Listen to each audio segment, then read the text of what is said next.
1987.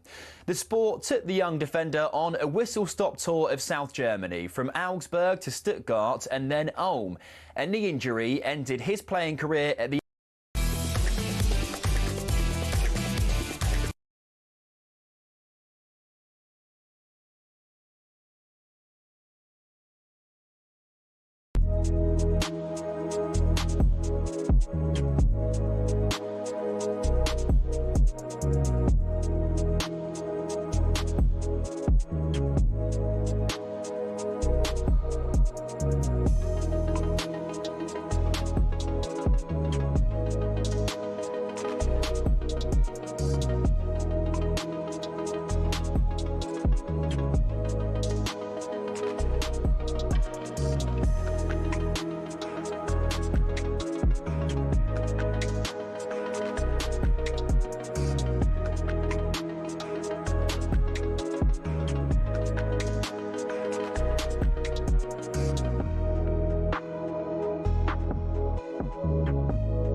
Good morning, Katie Shanahan with you on Early Sports Breakfast. How are you doing this Thursday morning? Did you go out and watch some fireworks on Bonfire Night? Or perhaps are you saving it for the weekend? Well, there were certainly fireworks in the Champions League last night, and of course the EFL as well. Phil Foden in great form for Manchester City. Surely he has to be on that plane to the World Cup next summer. We'll get into that, plus yet another record for Erling Haaland. You'll also be hearing, this is a little treat for you this morning, exclusively from the USA men's national team head coach. Yes, Mauricio Pochettino, who's been speaking exclusively to talkSPORT. So that's also coming up in the show. And of course, the celebrity traitors finishes tonight. But could Gareth Southgate be a star of the next series? He's given a little hint to us. So find out in the next hour. All of that to come. And remember, you can get involved in the show this morning as well. We'd love to hear what you're up to. Give me a call, 03717 2233 44. You can text me 81089. Right, let's get into it.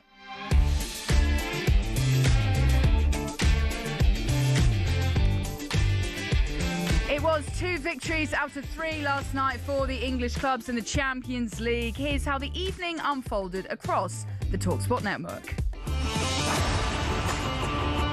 So our triple header of Champions League football across the talkSPORT network gets under the way with the blow of the whistle in Baku. Jankovic steps up, left-footed, buries it in the bottom corner, and Karabakh have turned it around. And now the Chelsea under pressure. Garnacho! 2-2! On the rise with a header, oh what a header! Danburn! Well, not many could do this with their feet, let alone their head. Barnes onto his left foot, stands on the cross, Joe Linton! Newcastle 2, Athletic Club 0. High profile, high stakes, high end. In for Manchester City. Low ball into the box. Here's Haaland! It's another record, another goal. We're running out of superlatives, aren't we, for Erling Haaland? And he's still coming forward. Foden! Oh, yes! A lovely little body swerve onto his left foot. Arrowed into the far corner. Well, if you think his first goal is magnificent, take a look at this. Manchester City 4, Borussia Dortmund 1. Yeah, it was another cracking night in the Champions League last night. And in the early game, Chelsea's expensive stars could only limp to a draw in Baku, Azerbaijan against Karabakh, leaving the Blues 12th in the table before routine victories for Man City and Newcastle, meaning 4 out of the 8 clubs in the automatic qualification spots are English sides. So at the midway point of the league phase, it currently looks like this. Bayern Bayern Munich are top with Arsenal, then Inter, Man City, PSG, Newcastle, Real Madrid, and then Liverpool in 8th. Spurs are 10th. Ajax and Benfica are joint bottom of the table with 0 points. Let's get into it then, shall we? Man City 4, Dortmund 1. Phil Foden dazzling with 2 glorious goals. A message, I suppose, to Thomas Tuchel, and another reminder who also Thomas Tuchel names his latest England squad tomorrow. Erling Haaland got one and Ryan Cherky got the other. Haaland has now become... He's got another record, would you believe?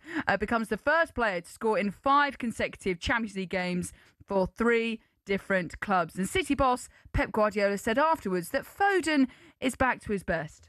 This season is back. Yeah, the season. Not feel all of us. We struggled me first, but it happened. When Phil is in that level, when playing between the lines in the pockets, and it doesn't matter what happened. His first contact, his turn, and after his generosity, running and fighting, and as much Phil is happy and love, enjoy the rest. You don't have to say much, because he's a special player. But we need his goals definitely, and today make hopefully the first step to do it. And yeah, before the big match against on Sunday, it's important to have him back. Well, on the sports bar, however, Jamie O'Hara and Jason Cundy said that Foden's England place is still in jeopardy for next summer's World Cup. The last 2 camps have been really good. You have to say the performances have been excellent. There's big talk about Bellingham because Bellingham playing for Real Madrid and he's one of our star players. He's a big game player, right?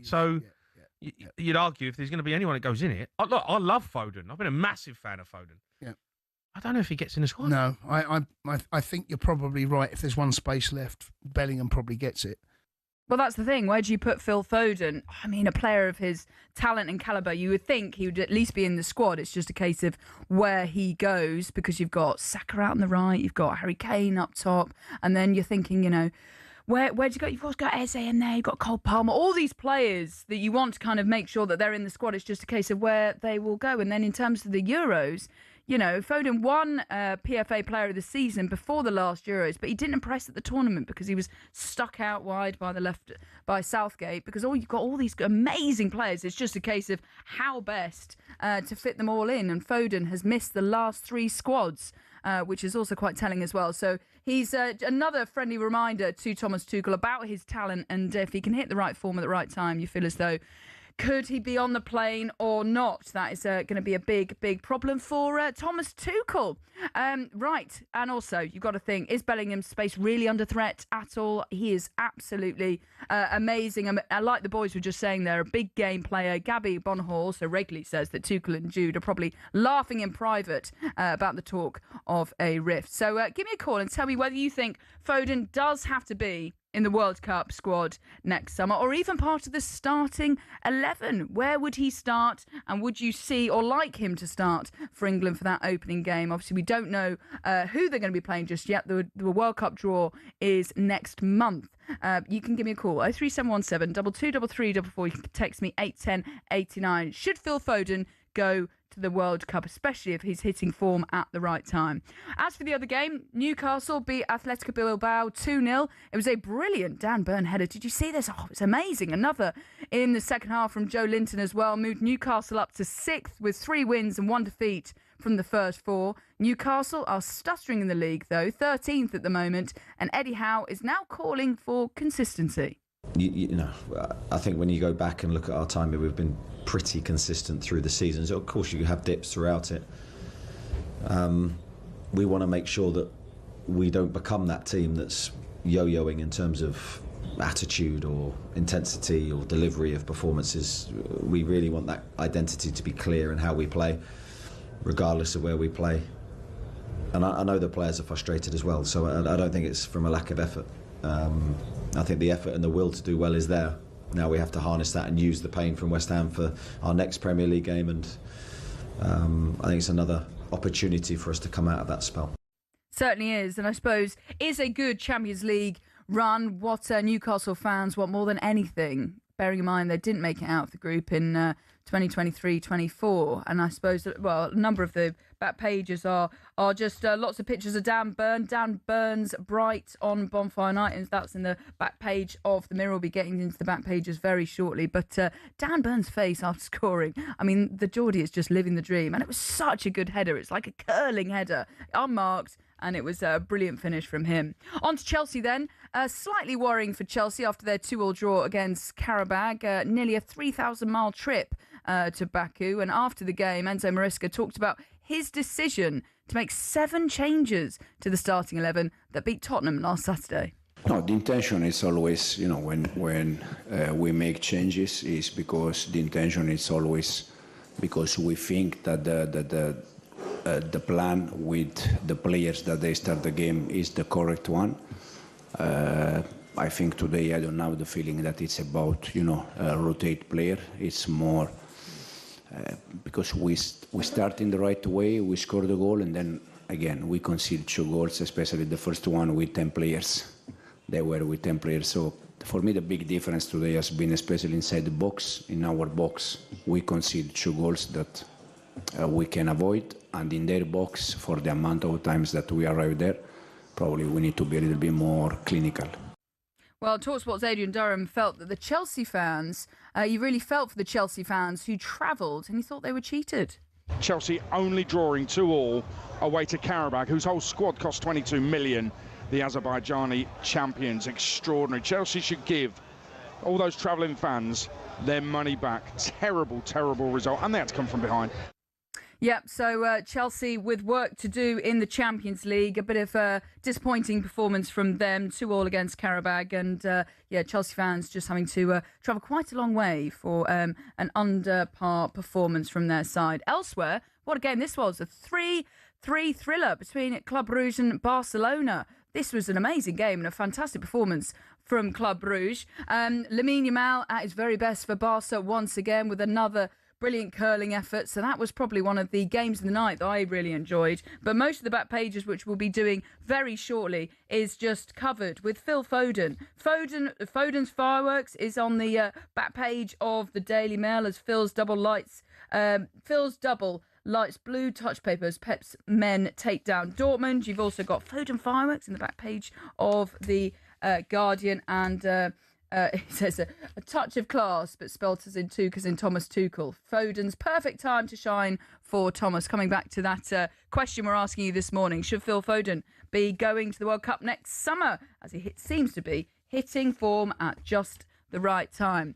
We also want to be asking you this morning, bearing in mind Bonfire Night has just passed, it means it's the home straight to Christmas. Yes, it's not far away. So what are you doing this Christmas in terms of, we're going to be having the Ashes, so lots of the talkSPORT team are going to be out in Australia, lucky things, for the Ashes. So what are you going to be doing for Christmas in terms of, are you going to be spending Christmas abroad? Have you spent Christmas abroad? And what's the most exotic Christmas you've ever had? Where have you been? Some people like a bit of winter sun, or are you more of the kind of person that likes to sit with, a fire with the family round and stay home with the family for Christmas? I remember going away skiing with the family once for Christmas, and because I wasn't at home, it didn't quite feel the same. You have to kind of bring your presents out, and it didn't quite feel the same. I feel as though for me, when you're spending Christmas, it needs to be at home with your loved ones, really nice, cosy setting,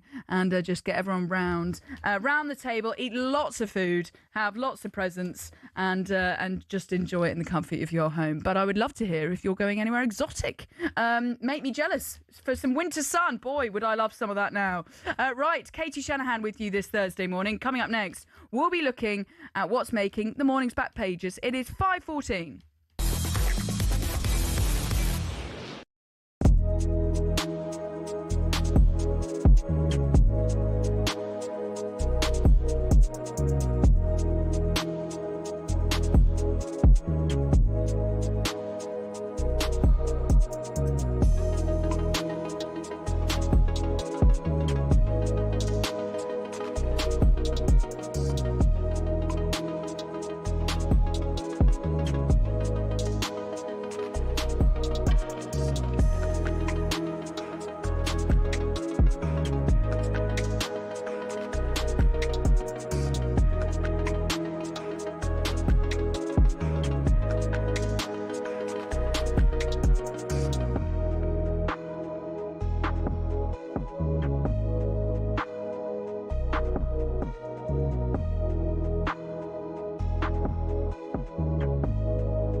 Very good morning. How are you doing? Katie Shanahan here with you until 6 o'clock when Alan Brazil and Ray Party Parlour will be here with talkSPORT Breakfast. I can't wait to see both of them. I normally used to do the show on a Friday, so I used to see both of them every Friday. So I can't wait to be reunited with the wonderful pair of Alan Brazil and Ray Party Parlour. Right, coming up, we're going to be hearing exclusively from Mauricio Pochettino, who sat down with Ben Jacobs for today's talkSPORT Daily podcast. That's ahead of next summer's World Cup. Ben will be joining us after 5:30. But first, here are some of the headlines you're waking up to this Thursday morning. A trademark Barry Bannon screamer was cancelled out as Sheffield Wednesday drew 1-1 with fellow Championship strugglers Norwich. That was at Hillsborough. Elsewhere, managerless Southampton won 2-1 at QPR. Preston beat Swansea 2-1 to take them into fourth in the table. And Portsmouth and Wrexham finished goalless. Nottingham Forest owner Evangelos Marinakis has gone on trial in Athens, accused of instigating football violence and supporting a criminal organisation. The 58-year-old who owns Greek side Olympiakos is accused, along with 4 other board members, of 2 misdemeanor counts, instigating violence with statements against authorities and of supporting a criminal group between 2019 to 2024. All accused deny the charges. And Aaron Ramsey's future is up in the air after being omitted from Wales's World Cup qualifiers this month, and with his Mexican adventure reportedly over following the mysterious disappearance of a family dog. Ben Davies, meanwhile, has been included in the Wales squad for their final World Cup qualifying group games against Liechtenstein and North Macedonia, despite missing the past month with injury. And at yesterday's press conference, Wales boss Craig Bellamy also had to answer questions regarding the vacant Celtic job, and here was his response. I can understand the links because I played there. I'm coaching, so I definitely understand the links, but to me, I love what I'm doing at this present moment. I have to be honest. I'm completely focused on what's to come. It's it's going to be a playoff in March. We know that. And to me, that's all I'm focused on. And I know it's a little bit cliche, but it's the honest truth. I enjoy speaking to yous. I enjoy this, honestly. I couldn't want for anything more than what I have at this present moment.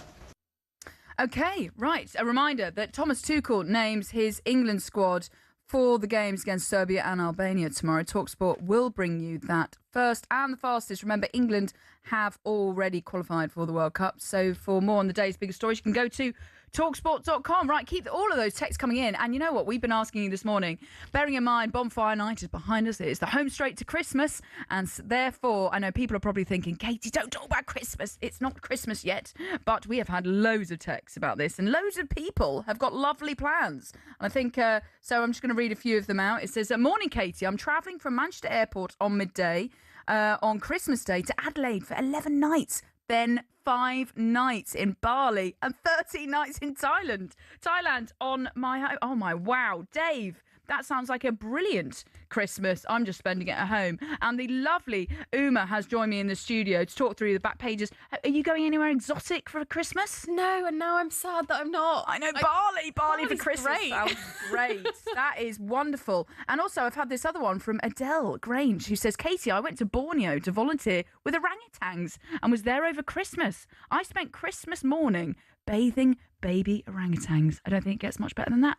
That is amazing. That's a great Christmas tradition. Got to keep that going now. Can you imagine I think it was just the once, but can you imagine every year, I'm just going to go and bathe baby orangutans. That's amazing.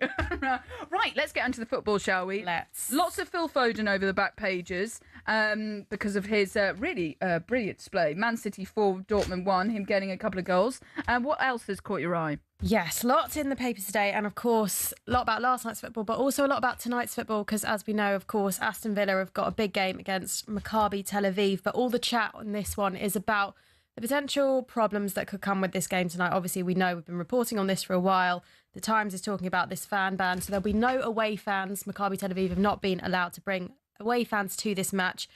And it's obviously led to a lot of concern that there might be protests tonight. There's going to be 700 officers at Villa Park. Schools are closing early across Birmingham to kind of mitigate any damage. There's already Palestinian flags up around the ground. And I think there's just an atmosphere that potentially this is going to bubble over. A lot of concern. The Sun talking about, flashpoint perhaps. And I think, obviously the safety group up in Birmingham has cited violence at previous Maccabi games as a reason for this. But Zarko Lazetic, the Maccabi manager, has said it's really hard for us because now we're going into this. All the focus is on that. We're trying to think, how do we now go out and play this game? And it's the same for Villa, of course, although Unai Emery refused to talk about it. Yeah, it's a really difficult conversation, isn't it? And you just hope that we can focus on the football and it doesn't massively overtake it. Also, Nottingham Forest. What's this one in the Mail? Yeah, the Daily Mail talking about how Nottingham Forest have donated £10,000 to Stephen Crean after the Huntington attacks, of course, terrible attacks, and our thoughts go out to all the people affected by that. But Forest fan Stephen Crean was on the train, and what a hero he was. He was stabbed 7 times by the attacker, of course, and then he kind of came on to talkSPORT, spoke about his experience, and thank God he's, kind of survived and everything. But a Just Giving page was set up for him, and Forest have donated £10,000 to honour what he did. They've praised his courage, his selflessness, extraordinary bravery, and they've also given him a complimentary season ticket, which to a Forest fan will be such a dream next season. Oh, what a lovely touch. What a brave man, and a wonderful thing that the club has done as well. Where would you like to go next? Let's go and chat about Manchester United in the Sun. They're never out the headlines for long, are they? And, Man United have got a lot of flack over the last few years for some of their signings, and the list is way too long. Angel Di Maria, Pogba, Sanchez, Jadon Sancho, Anthony, signings that maybe just haven't quite lived up to the hype. Now, their director of football, Jason Wilcox, is saying, we're not going to put the Harlem Globetrotters together. Forget the kind of big name signings, the glitz and the glamour. We need to get practical signings in the door. And my first instinct when I read that was, well, yeah, duh. I mean, that's the problem. But when it comes down to it, actually, you look at some of the signings they made over the summer, Cunha and Buemo, Sene Lamens, this new keeper who's come in and looks pretty, competent, and they're saying, this is what we need to look for now. Do you think that's kind of going in the right direction now? It feels like it. Definitely. Gary Neville actually said that Sonny Lammers was the best signing, and bearing in mind, they already had those 2 goalkeepers there, and he come in and I think massively surpassed everyone's expectations. But the wings have just been prolific, haven't they? Mateus Cunha and Brian and Buemo have really, really done very well. So I think actually the recruitment quite recently has proved that it's worked. Yeah, for sure. And I think it's the attitude of players like that, isn't it? They're willing to just work hard like they did at the previous club. So let's see if that continues. And finally, question for you. How do you feel about Joe Cole as the next England manager? I love Joe Cole, good friend of mine, and I think he probably needs to do a bit of management first before he goes straight into the England job. But yeah, I think dream big, Joe. Why not? And maybe try because he's probably seen Jack Wilshere and his lots of his friends, and he's saying actually, you know what, I could try a bit of management. See how he gets on in the Championship. Very, very hard, or even League One or League Two, and just see how he gets on in the EFL, and then go to the Premier League, and then maybe try for England. So it'll be a long road, but why not dream big? Watch this space. We should explain, of course. That's what he said in The Guardian. He's done an interview saying, I really want to be the next England manager. So who knows in a couple of years, of course. While Gareth Southgate's off on the traitors next year. While Gareth Southgate is on the traitors and Thomas Tuchel's on the beach after we've won the World Cup, of course, we can see Joe Cole in the England dugout. Uma, thank you so much for your time this morning. Really good to have you on the programme. Right, Katie Shanahan with you this Thursday morning. talkSPORT Breakfast is coming up for you at 6 o'clock. Alan Brazil and Ray Party-Parler will be here with you this morning. Up next, we're going to be hearing from an upbeat Danny Murphy on Liverpool's Premier League title chances, as well as Mauricio Pochettino on who will lift the World Cup if the USA were to somehow win it. Hint, it isn't him or a player.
very good morning. How are you doing?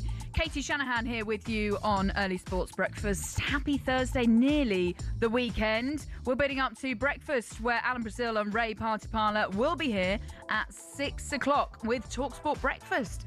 But now, here are some of the headlines you're waking up to this Thursday morning. Lamine Yamal dazzled again last night in Barcelona's 3-3 draw away at Club Brugge, scoring twice and saving Barca a point to leave them 11th in the Champions League table. Rory McIlroy says he received a lovely message from the boss of the PGA of America following the abuse he and his wife Erica suffered at the hands of some American fans at the Ryder Cup. And Phil Foden was man of the match for Man City in their 4-1 victory over Borussia Dortmund last night. Erling Haaland, of course, was on the score sheet once again. Ryan Shirky completed the rout late on. City are now 4th in the 36-team league. Next up for City is the small matter of facing Liverpool at the Etihad on Sunday, with the English champions having won their last 2 games following a shock run of 6 defeats in 7 games across all competitions. Well, on White and John yesterday, former Reds midfielder Danny Murphy said that Sunday's game will be the true acid test as to whether Slot's boys are back or not. Well, it will be less so if they go and lose at Man City on Sunday, but it's a great start. 2 good performances, 2 clean sheets, 2 decent performances. I thought where he was clever last night, and when I saw the team, Madrid played Valverde right back, super athlete, big, strong. I think that was Alonso thinking Trent might struggle with Gakpo's pace and physicality.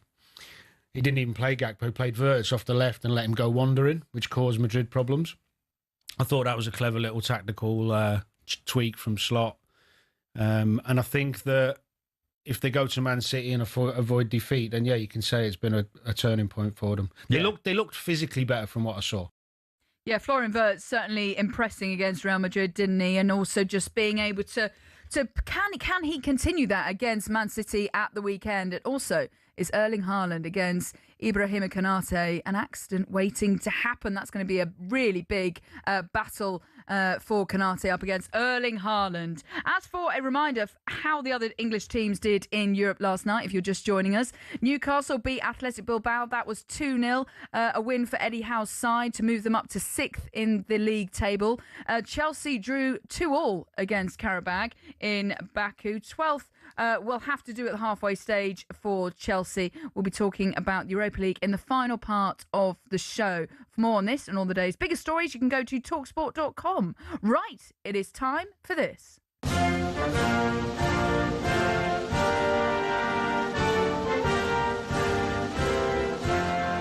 USA men's manager and former Spurs and Chelsea boss Mauricio Pochettino has exclusively sat down with talkSPORT reporter Ben Jacobs ahead of next month's World Cup draw. The full interview is the subject of today's talkSPORT Daily podcast, which is free to listen to and watch now on the talkSPORT app, the YouTube channel, and wherever you get your podcasts. And delighted to say that Ben Jacobs joins us on the show live now. A very good morning, Ben. So what has Mauricio Pochettino been telling you ahead of the World Cup next summer? Yeah, good morning, Katie. Well, Mauricio Pochettino was bullish. He felt that his US men's national team could go all the way, maybe even beat his native Argentina and ruin what might be Lionel Messi's last World Cup. He spoke about his time at Chelsea, no bad blood there, and is surprised that Daniel Levy left Spurs over the summer. But coming back to the World Cup, the draw's on December the 5th. The USA will have a much clearer idea of their path to try and get out of the group. But Pochettino's former club, Chelsea, of course, won the Club World Cup in America. And as Reece James lifted that trophy, who was there next to him wearing a red tie? None other than the President Donald Trump, who gate crashed the trophy lift. So I asked Mauricio Pochettino, what are the odds come the World Cup final of Pochettino in America lifting the trophy and Donald Trump being right there again? For sure, I will give, in case to win, I will give the trophy and he can lift the trophy. For sure. No problem for me. No, it was really nice. I think the president was there and supporting soccer, massive event. I think it's true that maybe he's not a person, of football person or soccer person. He was a little bit in a situation that he didn't know what to do really. But yeah, it was funny. It was funny, and that is America. That is America. Oh, love Poch, and just good that he's in good spirits about what may happen if the USA actually win the World Cup. So in terms of the World Cup, are the American public right behind Poch at the moment and the team in general? It's been quite a difficult year, but Pochettino points out he's had to rotate to understand his best 11 and the 26 that he might take to the World Cup. There's a few older players like Tim Ream and Matt Turner. They're expected to be at the tournament, but are they going to be holding down starting spots? The goalkeeper in particular has come under much debate. And some of the other players in Europe have either been injured or there's been club versus country issues. Chris Richards, for example, at Crystal Palace. And in the interview with Pochettino, he speaks about how disappointed he was that Oliver Glasner said it was unfair to give him so many minutes playing for America. So it has been a bit stop-start. They lost quite recently in the CONCACAF Gold Cup to Mexico. That never goes down well. He took quite a young squad to that tournament as well. But I think they're going to come good. And in the last sort of few games, we've seen a bit more continuity, a bit more culture. So Pochettino will feel like he's got a plan, but there's definitely some football fans in America that are still doubtful that they can go into the business end of the tournament. Yeah, especially a lot of pressure for a home World Cup. A lot of people are also wondering, is this tournament the last dance for Messi and Ronaldo? I think it's their last dance together in a World Cup. It'd be a surprise if they're there again in 2030. But remember, that's the centenary edition. So you never know with iconic players like that. Messi has signed a new 3-year deal at Inter Miami. So he would, if he runs out that contract and plays domestically, have the ability to go World Cup, Copa America. Ronaldo's contracted with Al Nassr in Saudi Arabia until 2027. It's not unthinkable, therefore, that he'd be around for the next Euros as well. So maybe individually they will have a confederation tournament, but I do think that this will be their last World Cup together. But the only doubt I have is that if one of them wins it, do you come back and defend and become the oldest player at a World Cup? And again, it is that centenary special event. And you can tell they're the kind of players that if they're fit enough, they might just have the appetite to keep going and going. That's the thing. I think only they will know when it's time to hang up the boots, won't they? Ronaldo saying recently in that interview with Piers Morgan that he's going to retire soon, but when that will be, we don't know. But also another question for you, Ben. What are the key dates to look out for in terms of final qualification places and, of course, the World Cup draw? So the World Cup draw is the 5th of December. We won't know everything by then. The next key juncture are the international fixtures during the November break, because the UEFA picture in particular will be much clearer. At the moment, only England have qualified. Then within UEFA, you have the playoffs for those that don't go automatically to the World Cup, and they run into next year. So March is the next key date when the full draw will be apparent. There'll be lots of letters, but not countries in that World Cup draw on the 5th of December. And then although UEFA have their own playoff system, many of the confederations have what are called inter-confederation playoffs, where two teams from different confederations go head-to-head for a spot in the World Cup. And again, they run into March next year. So we won't get a complete picture come December the 5th. But we do know that England, of course, have qualified. South Africa are back there. Cape Verde is a good story. And, of course, the three hosts in America, Canada and Mexico. I know it's going to be quite the World Cup, isn't it? And logistically, for all the broadcasters to bounce around all those areas, I think it's going to be a bit of a nightmare. But what a spectacle it will be as well. And Ben, I'm sure you've gone to many World Cups, and I remember being there out in Qatar and being part of like the Argentinian kind of contingent and following Lionel Messi around and all the fans and being there with Ronaldo. And I was at pitch side for a lot of the World Cup for the last one, watching the likes of Cristiano Ronaldo on the pitch and Lionel Messi and all of the fans that they bring, but also how special World Cups can be. So really looking forward to the draw as that builds the excitement ahead of next summer's World Cup. Just want to bring it back to Pochettino and this brilliant interview that you've done. How does he reflect on his time at Chelsea, and is there much chance of a return to Spurs?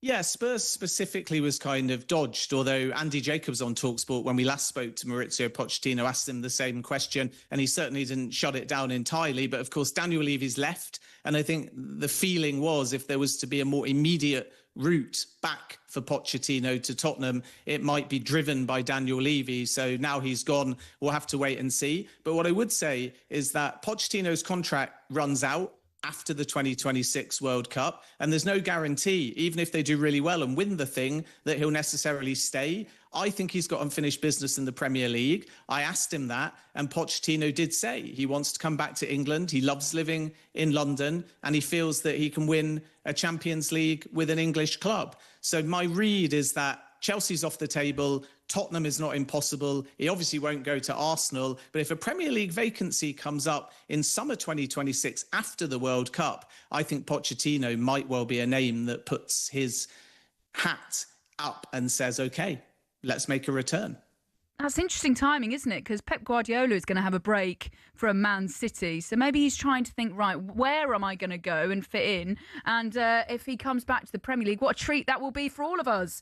One of my favourite managers of all time to deal with, and just a really, really pleasant gentleman overall. Ben, really, really good interview, and great to have you on the programme this morning. Thank you so much for getting up early and joining us live. So thank you very much to Ben, who has just joined us there. So remember, you can tune into the talkSPORT Daily Podcast today and on the app, your favourite podcast platform, and the talkSPORT YouTube channel to watch and listen to that brilliant interview. Right, don't miss it. Okay, it is competition time. 18 plus UK excluding Yes, it's our biggest competition yet, and lines close at 4 p.m. today. This is your final chance to play for your shot at up to £100,000. Yes, £100,000. And even better, completely tax-free. If you're our lucky winner, you'll be joining us at talkSPORT Towers on Thursday, the 13th of November, to play for that life-changing cash. Here's how to enter, and a very good luck. 18 plus UK excluding Northern Ireland. For a chance to win, text the word cash to 83338 and you're in the draw. Text costs £2 plus one standard network rate message. You must have the bill payer's permission, or you can enter for free by calling 0330 880 3338. All entries must be received by the 6th of November at 4 p.m. This is a TalkSPORT limited promotion run on TalkSPORT, Talk and Virgin Radio UK stations. Full terms and conditions at talksport.com. Okay, so we've been asking you this morning, are you going anywhere exotic for Christmas? Bearing in mind Bonfire Night is behind us and we are on the home straight to Christmas. We've actually had loads of texts coming in about what you guys are doing. You've got lots of lovely plans.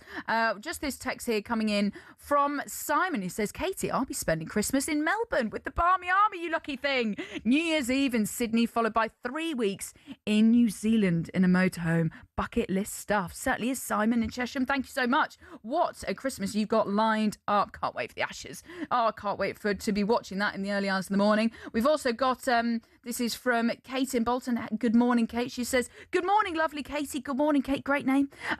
She goes, about Christmas abroad, my family and I were lucky enough to spend 2 Christmases abroad, Spain and, Barbados. Very nice. Both were amazing, but still not Christmas. I'm with you, Kate. I'm definitely with you. Went skiing once, and we had to bring the presents, and even though, that's the thing also, you can't pack that many presents, can you? It was a great time, and I had a great holiday away, but it didn't quite feel like Christmas. And just one morning here. Oh, love this. Good morning, Katie. I will be carp fishing on Christmas Day and have done for the past 20 years with my trusted dog Hunter.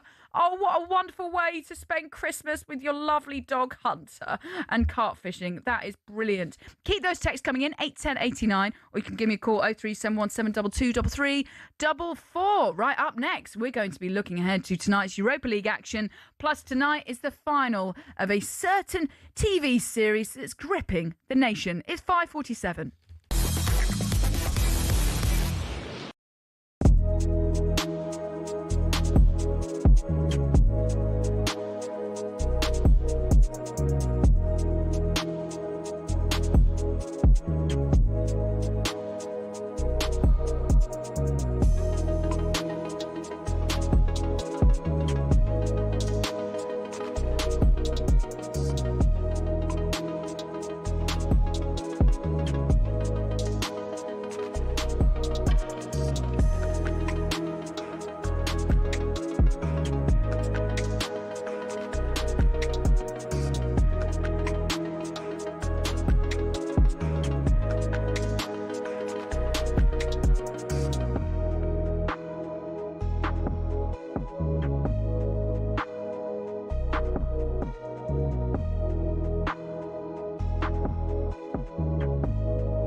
Yes, good morning. Katie Shanahan here on talkSPORT with Early Sports Breakfast. Alan Brazil and Ray Party Parlour. It's very dramatic music introducing them for talkSPORT Breakfast very shortly. But no, it's because we're going to be talking about the Europa League in just a moment. But yes, you'll know that soundtrack is for the traitors because the final is tonight. Alan Carr and Cat Burns looking to keep their traitor identity under wraps. But our good friend Joe Marler is onto them. Nick Mohammed and David Olusoga are the other two faithfuls, and I cannot wait for the final. It's going to be amazing. And I think Alan Carr, how good has he been?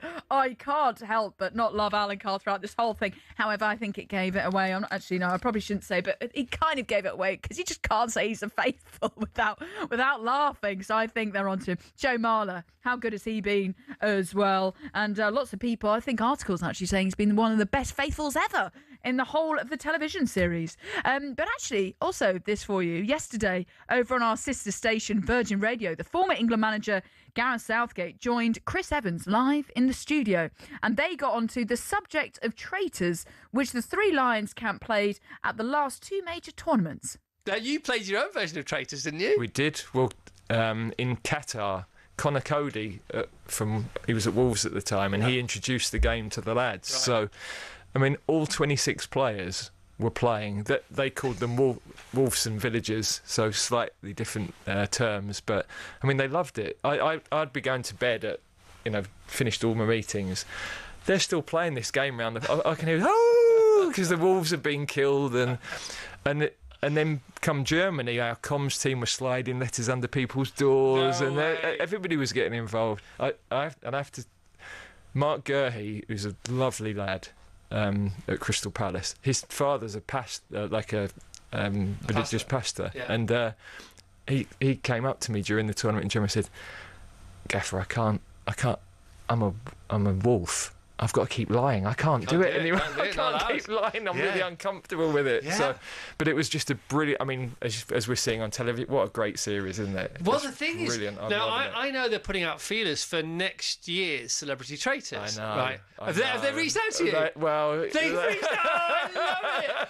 Yes, Gareth, you've got to do it. I can't, because when I've played with the lads and the staff, I've been a hopeless traitor. Hopeless. No, but they start to swear. Yeah, because you're so honest, aren't you? That's the thing. That's the thing. You would think Gareth Southgate would be a great faithful, but I think he might struggle like Alan Carr being a traitor, because he'd probably laugh. But very honest and a risk-averse kind of man, Gareth Southgate. So yeah, maybe he'd fly the flag like Joe Marler is in terms of being a very, very strong and good faithful. Right, in terms of the other football we've got coming up for you this evening, in terms of the Europa League and other European action, live on the network, you've got at 5:45 Sturm Graz against Nottingham Forest. That is on talkSPORT 2. At 8 o'clock on talkSPORT, you've got Aston Villa against Maccabi Tel Aviv. That's in the Europa League. In the Conference League, then at 8 o'clock, Crystal Palace take on AZ Alkmaar. That's over on talkSPORT 2 for you. Scottish sides are in Europa League action as well, as Martin O'Neill's Celtic are away at Danish club Midtjylland, and Danny Rawls' Rangers are at home to Roma. Just a bit more on Aston Villa's game against Maccabi Tel Aviv tonight. There's been a lot of build-up which has been centred around the absence of away supporters, as West Midlands Police last month raised concerns about its ability to deal with potential protests. Maccabi Tel Aviv officials have publicly expressed their sadness at the decision, and talkSPORT's Nick Ellaby will be based outside Villa Park throughout the day, so shows will be crossing to him as well. But that is coming up for you at 8 o'clock tonight. Aston Villa against Maccabi Tel Aviv. Here's what's coming up on breakfast this morning. We're going to have an EFL roundup with Adrian Clark. Former world number one Lee Westwood is coming on to speak about the changes to the Live Golf format. Plus, Rangers preview with Super Ali McCoist, of course, their former teammate of Joe Marler. Chris Robshaw on his chances of winning the Traitors tonight, and much more coming up on talkSPORT Breakfast. You've been listening to Early Sports Breakfast with me, Katie Shanahan. Thanks for your company. Alan Brazil and Ray Party Parlour are up next. Have a great day.